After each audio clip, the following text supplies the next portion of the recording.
دوستان یه چند تا ترفند خفن و بی‌نظیر واسهتون در نظر گرفتیم. اولین موردش یه کلمند نوشابه است که شما به این طریق میتونید یه کلمند زیبا و خوب درست کنید و از بطریای که قرار دور بندازید میتونید نهایت استفاده رو ببرید و یه کلمند واسه بچه ها استفاده بکنید که بتونن خیلی جذاب و زیبا یه کار دستی درست کنن و از این استفاده کنید.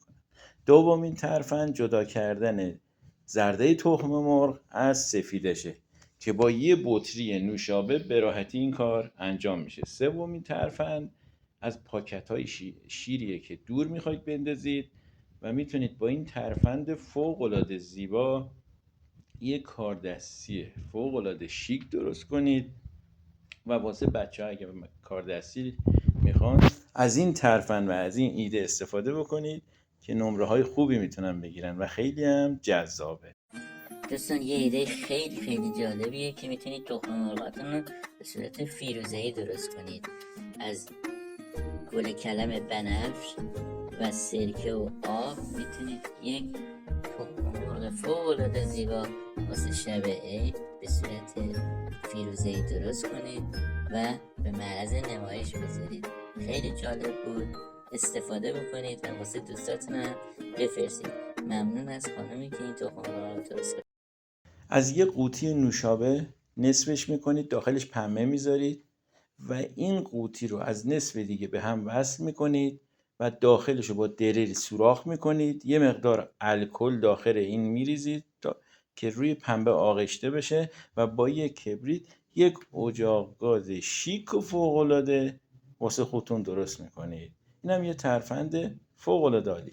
و اما ترفند بعدی، شما اگر قصد دارید میوه از درختی باقی دارید بچینید، با یه بطری آب به 5 قسمت مساوی تقسیم میکنید به این طریق که سوراخش میکنید و با طناب با یه لوله‌ای به هم وصل میکنید و به صورت فوق‌العاده عالی میتونید در ارتفاعات استفاده کنید. و بعدیش گرفتن ماهی از رودخانه هاست که اونم باز به طریق یه بطری نوشابه است که میتونید از این ترفند استفاده بکنید و ماهی صید بکنید. احتیاج به قلاب و هیچی هم نداره. این ترفند هم ترفند فوق العاده ایه و جذابه و میتونید تو رودخانه ها استفاده بکنید ازش.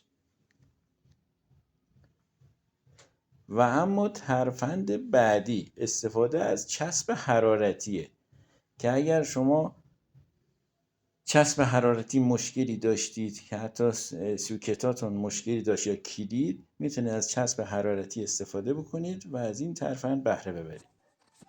دوستان دیگه پروژکتور رو بذارید که بیا اینجا بهت بگم. یه جعبه کفش رو میارین، یه مقدار آکاسیب میاریم به اندازه داخل جعبه درست میکنید، داخلش رو رنگ میکنیم، 2 تا ذره بین میاریم، دسته هاشو میبریم و به یه فاصله مناسب بین 15 سانتی متر از هم قرار میدیم. یکی رو داخل آکاسیب رو به اندازه ذره بین برش میزنیم، چسبش میزنیم. ورودی کفش هم به اندازه ذره بین برش میزنیم، به همین طور که تو فیلم میبینید. چسبش میزنیم. با بطری نوشابه یه پایه واسه موبایلمون درست میکنیم. موبایل رو به صورت برعکس زمان پخش فیلم جای پایه میذاریم و یه پروژکتور فوق العاده زیبا طراحی شده و استفاده میکنیم. لایک و کامنت یادتون نره. منتظر فیلم های بعدی باشید.